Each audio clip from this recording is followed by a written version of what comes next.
One of the most annoying and oft-repeated cliches of leftist political rhetoric concerns the unquestioned imperative for non-specific, generic organisation. Whatever else might define the left, it has always and consistently called for the creation and development of formal organisations that are supposed to represent and lead the masses, or the working class, or these days often the appropriate identity group or minority.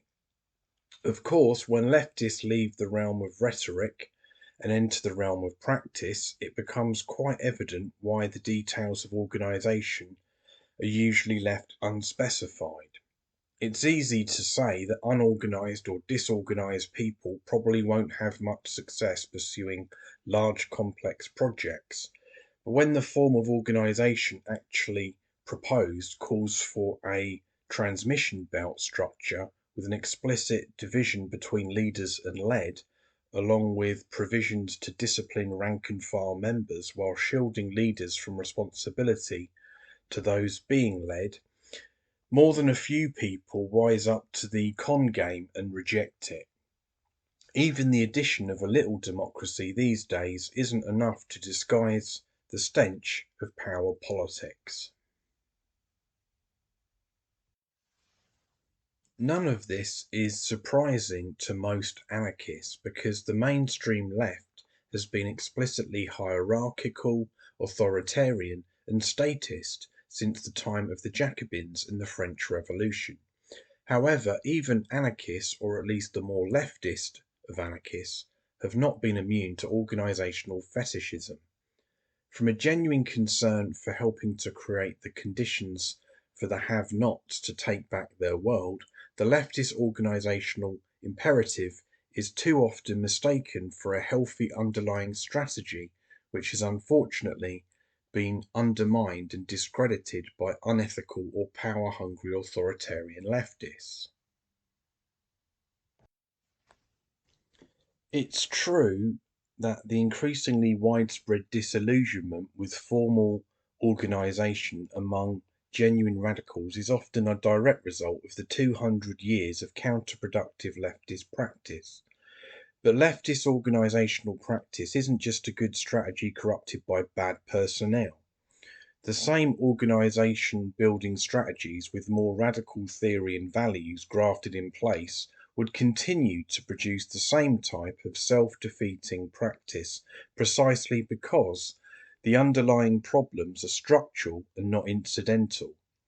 The cult of organisationalism, in which the construction and enlargement of formal mass political and economic organisations takes priority over the encouragement and generalisation of anarchist self-organisation, directly contradicts anarchist principles and goals. Organisationalism encourages and produces authoritarian, hierarchical and alienating practices because it is based on the idea that people should be organised by politically conscious militants rather than the anarchist idea that people must organise themselves for their own liberation. Historically, the anarchist idea, anarchist theory, and the international anarchist movement all originated in large degree in critical response to the problems posed by radical organisation. Yet today, all too many left anarchists are taking on the job of rehabilitating a highly problematic organisationalist rhetoric and practice, relying only on superficial criticisms of the explicitly authoritarian statist left to prevent, they hope, their own projects from duplicating the duplicity of the many leftist disasters that litter revolutionary history. All anarchists differ from the political left in one central way. Anarchists propose individual and communal self-activity, self-direction, and self-organisation as the only possible method for genuinely taking control of our lives. The political left, on the contrary, proposes organising people as objects in order to gain the political power necessary to change institutional social conditions. The more radical of leftists will add that such change in institutional conditions can help bring about the possibility that the masses will eventually develop enough self-awareness to directly govern themselves. But this is, of course, relegated to the indefinite future. Given the ongoing disintegration of the international left, it has become ever more important for anarchists to rediscover and reconsider the foundations of the anarchist movement in the anarchist theory and critique of organisation.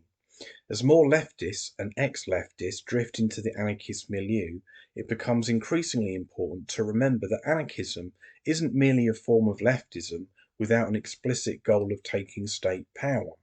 The entire leftist political culture of representation, hierarchical organisation, heteronymous discipline, and the cult of leadership is contrary to the anarchist culture of autonomy, free association, self-organisation, direct action, and personal responsibility.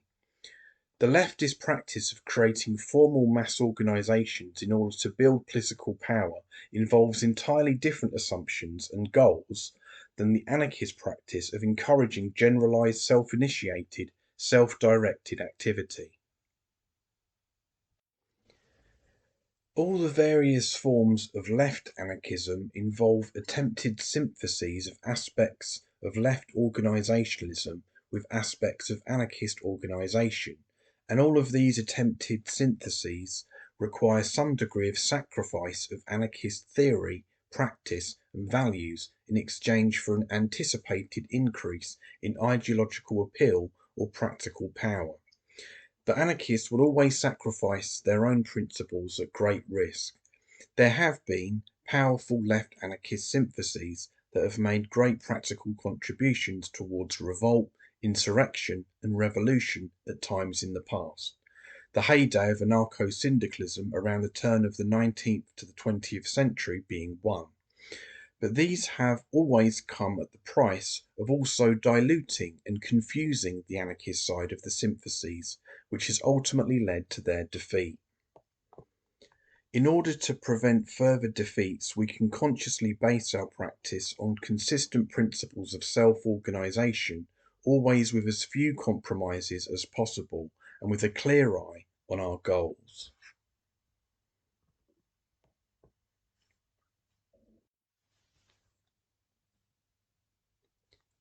Thank you for listening, everyone. All the best.